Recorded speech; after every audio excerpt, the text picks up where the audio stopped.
컴퓨터나 프로그램을 사용하면서 문서를 작성하거나 이미지를 편집하다가 무심코 누르는 바로 이 버튼. 다들 아시는 세이브 저장 아이콘인데요. 그런데 이 아이콘이 왜 이런 모양인지 아시는 분은 아마도 저와 비슷한 연배시거나 행님 누나들이실 겁니다. 요즘 학생들이나 컴퓨터를 처음 배우는 분들에게 이 네모난 그림이 무엇이라고 물어보면 대부분 그냥 저장이라고만 대답하는데요. 마치 88 올림픽의 굴렁쇠 소년을 모르는 사람이 있듯이, 마치 똘기덩이 호치 새초미로 12간지띠를 외우는 방법을 모르는 사람이 있듯이, 이게 디스켓이라는 물건이라는 걸 아는 사람이 없는 건 실제로 보지 못하고 겪어보지 못한 것이기 때문일 겁니다. 오늘 영상에서는 바로 이 작은 아이콘에 담긴 거대한 기술의 역사, 그리고 이른바 정보화 시대를 열어젖힌 개인용 컴퓨터 보급 시기 전후로 이 정보를 저장한다라는 행위의 근본적인 의미에 대해 아주 깊고 상세하게 파헤쳐보려고 합니다. 우리가 워드 프로세서나 포토샵 같은 프로그램을 켜면 너무나도 당연하게 존재하는 이 저장 아이콘, 살짝 비대칭적인 네모 모양의 한쪽 귀퉁이가 접혀있고 은색 셔터가 그려져 있는데요. 이것의 정체는 바로 플로피 디스크. 그 중에서도 1980년대 후반부터 2000년대 초반까지 컴퓨터 데이터 저장의 상징이었던 3.5인치 플로피 디스크입니다. 젊은 세대에게는 생소한 이 물건이 저장의 의미를 상징하게 된 것은 바로 이 디스켓이 당시 데이터를 컴퓨터 밖으로 꺼내서 어딘가로 옮기거나 보관할 수 있는 거의 유일하고 가장 대중적인 수단이었기 때문입니다. 얼마 전까지만 해도 정말 자주 썼지만 이제는 이조차도 잘 사용하지 않는 USB 메모리 스틱과 같이 그 라떼 시절에는 이 디스켓에 과제물이나 게임을 담아 교환했던 것이죠. 그리고 좀 더 라떼로 들어가면 이 플로피 디스크 없이는 동작하지 않던 흑백 혹은 초록색 글자의 컴퓨터도 있었으며, 그 시절 가장 재미있던 게임은 역시나 고인돌, 한메타자 연습 속 베네치아, 그리고 페르시안 왕자였죠. 이처럼 특정 사물의 현실 속 형태가 그 기능이 사라진 후에도 디지털 환경에서 상징으로 계속 남는 디자인 기법을 스큐어 모비즘이라고 부르는데, 사람들이 처음 디지털 저장이라는 개념을 접했을 때 실제 저장 도구였던 디스켓 모양을 아이콘으로 보여주니, 이 버튼을 누르면 저 디스켓에 넣는 것과 같은 일이 벌어지겠구나 하고 쉽게 이해할 수 있었던 것이죠. 아이폰이나 갤럭시의 전화 앱 아이콘을 보더라도 지금은 쓰지 않은 옛날 수화기 모양인 것도 같은 이치입니다. 디스켓 이야기를 본격적으로 하기 전에 현재 우리의 저장 환경을 한번 둘러보죠. 정말 격세지감을 느끼게 됩니다. 요즘 누가 데이터를 저장하기 위해 물건을 들고 다니나요? 물론 USB 메모리도 여전히 쓰이지만 그마저도 점점 사용 빈도가 줄고 있죠. 대세는 단연 클라우드 스토리지입니다. 구글 드라이브, 마이크로소프트의 원드라이브, 애플의 아이클라우드 같은 서비스들이죠. 이 기술의 원리는 단순히 어딘가에 저장된다는 것 이상입니다. 내 데이터는 내 컴퓨터가 아닌 빅테크 기업들이 전 세계 곳곳에 구축해놓은 혹은 운영 중인 거대한 데이터 센터에 저장되는 것인데요. 데이터 센터란 수만 대의 서버 컴퓨터가 24시간 내내 최적의 온도와 습도, 그리고 절통 같은 보안 속에서 돌아가는 거대한 빌딩으로서, 우리가 파일을 클라우드에 올리면 그 데이터는 여러 개의 서버에 복제되어 저장되기 때문에 서버 하나가 고장나도 내 파일을 안전하게 보존되죠. 최근 우리나라 정부 시스템이 이 데이터 센터 역할을 제대로 하지 못해서 백업이 안 되어 문제가 상당히 심각하다고 전해진 겁니다.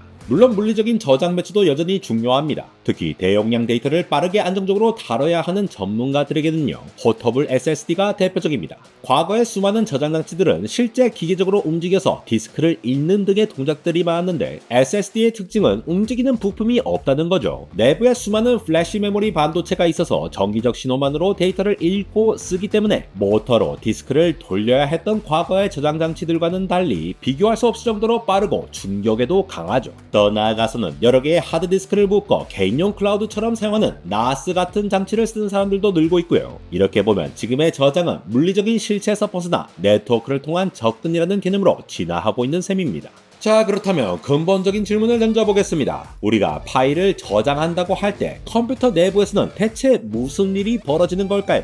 컴퓨터는 모든 정보를 오직 두 가지 신호 0과 1로만 인식하고 처리합니다. 이것은 비트라고 부르는 정보의 최소 단위이죠. 우리가 보는 화려한 영상, 아름다운 음악, 복잡한 문서 모두가 사실은 0101101 같은 비트 데이터의 거대한 나열에 불과합니다. 저장이란 바로 이 0과 1의 배열을 전기가 꺼져도 사라지지 않는 물리적인 상태 변화로 어딘가에 새겨넣는 행위이죠. 마치 스위치를 끄면 0, 꺼진 상태가 유지되고 켜면 1, 켜진 상태가 유지되는 것처럼요. 0과 1을 뚜렷하게 구분할 수 있는 물리적인 흔적을 남기는 거죠. 초창기 컴퓨터 과학자들은 정말 기발한 방법들을 고안했는데요. Punctured card, 천공 카드라는 종이라는 매체에 구멍이 뚫려있는 상태 1과 막혀있는 상태 0이라는 아주 확실한 물리적 차이를 이용해 데이터를 기록했습니다. Magnetic tape, 자기 테이프는 더 진보된 방식이었죠. 오디오 카세트 테이프처럼 긴 테이프 표면에 발라진 수많은 미세한 자성 입자, 산화철 가루들의 자석 방향을 N극 또는 S극 두 가지 방향으로 정렬시켜서 0과 2를 구분했습니다.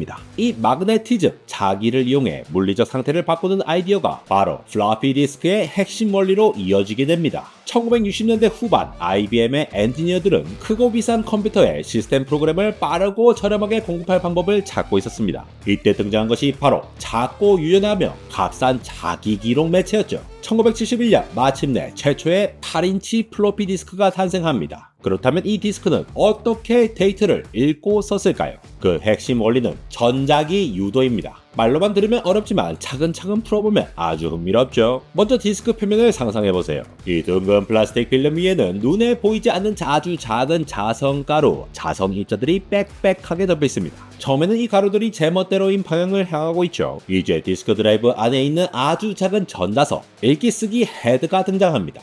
데이터를 쓸 때는 이런 일이 벌어집니다. 컴퓨터가 1이라는 신호를 보내면 읽기 쓰기 헤드는 순간적으로 N극을 띠는 강력한 전자석이 됩니다. 빠르게 회전하는 디스크의 특정 지점이 이 헤드 밑을 지나가는 찰나, 그곳의 자석 가루들은 모두 N극을 향해 확 정렬되죠. 반대로 0이라는 신호를 보내면 헤드는 S극을 띠는 전자석이 되어 그 밑을 지나가는 자석 가루들은 S극 방향으로 정렬시킵니다. 이렇게 디스크 표면에는 N극과 S극의 패턴이 하나의 암호처럼 새겨지는 겁니다. 데이터를 읽을 때는 반대 현상이 일어나는데요. 헤드는 전자석 기능을 끄고 아주 민감한 측정 장치로 변신하죠. 디스크가 회전하면서 이미 정렬된 N극 패턴이 헤드 밑을 지나가면 그 자기장의 변화가 헤드 내부 코일에 플러스 방향의 미세 전류를 발생시킵니다. S극 패턴이 지나가면 마이너스 방향의 전류가 생기죠. 컴퓨터는 이 전류 방향의 차이를 감지해서 이건 1이고 이건 0이구나 하고 원래의 데이터를 읽어내는 거죠. 물론 이 데이터들은 그냥 무질서하게 기록되는 게 아닌데요. 디스크 표면은 눈에 보이지 않는 동심원인 트랙으로 나뉘고 각 트랙은 다시 피자 조각처럼 섹터로 잘게 쪼개집니다. 데이터의 주소를 만드는 거죠. 덕분에 컴퓨터는 7번 트랙의 4번 섹터에 있는 데이터를 읽어와 하는 식으로 원하는 정보에 빠르게 접근할 수 있었습니다.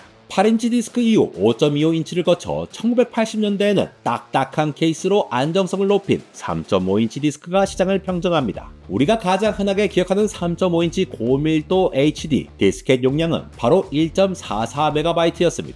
요즘 스마트폰으로 찍은 고화질 사진 한 장이 보통 5MB를 훌쩍 넘는데, 즉 사진 한 장도 채 담지 못하는 용량이죠. 당시 기준으로도 서너 페이지짜리 워드 문서 수십 개 혹은 저해상도 이미지 파일 몇 개를 담으면 꽉 차는 공간이었습니다. 더군다나 전송 속도는 초당 수십 킬로바이트 수준이었는데요. 1.44MB 디스켓 하나를 통째로 복사하는데 하는 특유의 소음과 함께 1분 이상이 걸렸죠. 지금의 포터블 SSD가 초당 500MB, 즉 50만 킬로바이트를 전송하는 것과 비교하면 정말 아득한 시절의 이야기입니다. 하지만 당시에는 이 1.44MB라는 공간이 운영체제를 부팅하고 과제물을 저장하고 간단한 게임을 즐기기에 충분한 아주 소중하고 혁신적인 공간이었다는 것이 놀라웠죠. 그렇게 한 시대를 풍미했던 플로피 디스크는 왜 갑자기 사라졌을까요? 첫 번째, 소프트웨어와 데이터의 용량이 폭발적으로 증가했습니다. 윈도우 95 같은 그래픽 운영체제가 등장하고 멀티미디어 콘텐츠가 보편화되면서 1.44MB는 더 이상 의미 있는 용량이 아니게 되었죠. 프로그램 하나를 설치하려면 디스켓 수십 장을 번갈아 끼워야 하는 시대가 된 겁니다. 두 번째, 더 뛰어난 대체제의 등장입니다. 1990년대 중반 약 650MB의 용량을 가진 CD-ROM이 등장하면서 대용량 소프트웨어 보급의 표준이 되어버렸죠. 그리고 2000년대 초반에는 작고 빠르며 훨씬 더 많은 용량을 가진 USB 플래시 드라이브가 등장하며 플로피 디스크에 관해 마지막 못을 박았습니다. 세 번째, 인터넷의 보급입니다. 초고속 인터넷이 확산되면서 웬만한 파일은 그냥 이메일로 주고받는 것이 디스켓을 들고 다니며 직접 만나는 것보다 훨씬 빠르고 편리해졌죠. 결정적으로 1998년 애플이 iMac G3 모델에서 과감하게 플로피 디스크 드라이브를 제거하고 USB 포트만 남기는 파격적인 결정을 내립니다. 이는 플로피 디스크 시대의 종언을 알리는 상징적인 사건이었죠. 이렇게 디스켓은 새로운 기술의 거대한 파도 속에서 자연스럽게 우리 곁을 떠나게 되었습니다. 오늘 우리는 저장 버튼의 작은 네모 아이콘에서 시작해서 저장이라는 행위의 본질과 컴퓨터 저장 기술의 장대한 역사를 들여보았는데요. 데이터를 더 많이, 더 빠르게, 더 안전하게 보관하려는 인류의 욕망은 앞으로도 계속해서 기술의 발전을 이끌어갈 겁니다. 이제 여러분이 무심코 저장 아이콘을 누를 때마다 그 뒤에 숨겨진 0과 1의 물리적 기록, 그리고 한 시대를 풍미했던 플로피 디스크의 치열했던 역사를 떠올리시길 기대하며 해적판 피파 96을 친구 집에서부터 카피하기 위해 마음먹고 3.5인치 디스켓 2박스 20장을 사서 가서 RAR 분할 압축으로 17장을 꽉꽉 채워넣어 기분 좋게 집으로 와서 복사하기 시작했지만 다른 녀석들과는 유난히 다르게 드르륵 득득득득거리는 한 디스켓 녀석이 저장한 파일을 결국 제대로 읽어내지 못하는 바람에 절망적이고 좌절스러운 마음을 한껏 안고 눈물에 지뢰찾기를 세리던 그날 밤을 기억하며 지금은 디스켓 한 장 없이도 이렇게 영상을 여러분께 쉽게 보내드릴 수 있어서 기쁨의 샤우팅을 지르고 있는 안대공항 에로였습니다.